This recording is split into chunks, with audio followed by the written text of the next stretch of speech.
नमस्कार साथियों, मेरा नाम अनिल कुमार शर्मा है और मेरे साथ है प्रोफेसर कुलविंदर सिंह सिंह जी और हम बात करेंगे आज कैरियर काउंसलिंग के ऊपर। सर, आज का मेरा पहला क्वेश्चन है दर्शकों के लिए कि सीसी कैरियर काउंसलिंग क्या है, इसमें क्या किया जाता है? जी। सबसे पहले तो मैं आपका पूरे हमारे जो ऑडियंस हैं सबका धन्यवाद कहूँगा। बीच में एक दो हफ्ते हम लाइव नहीं आ पाए, अब रेगुलर रहेंगे। तो आज जो करियर काउंसलिंग का सब्जेक्ट है बिल्कुल बिल्कुल सटीक है।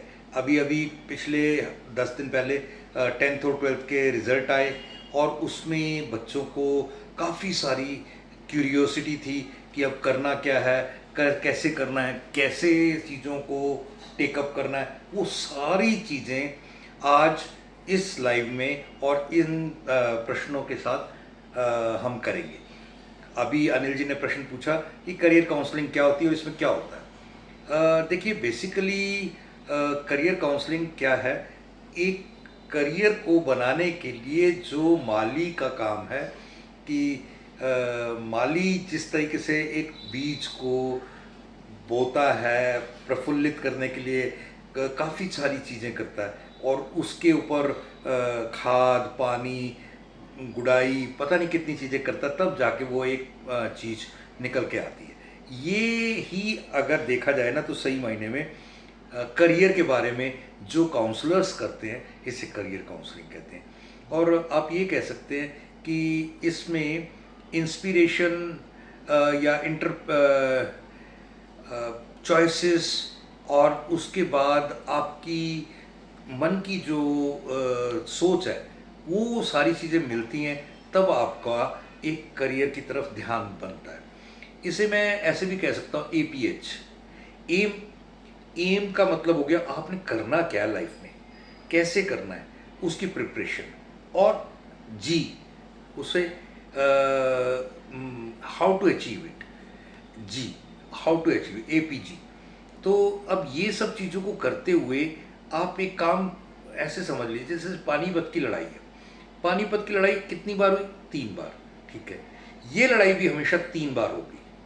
जो भी जीवन के लिए बहुत मैक्सिमम इम्पॉर्टेंट चीज़ें हैं ना, वो 3 बार होती हैं। पहला आपके दिमाग में, दूसरा आपकी पेपर पर कैसे करेंगे, क्या होगा, पूरी प्लानिंग, पूरी स्ट्रेटेजी, और जब तीसरा फील्ड में।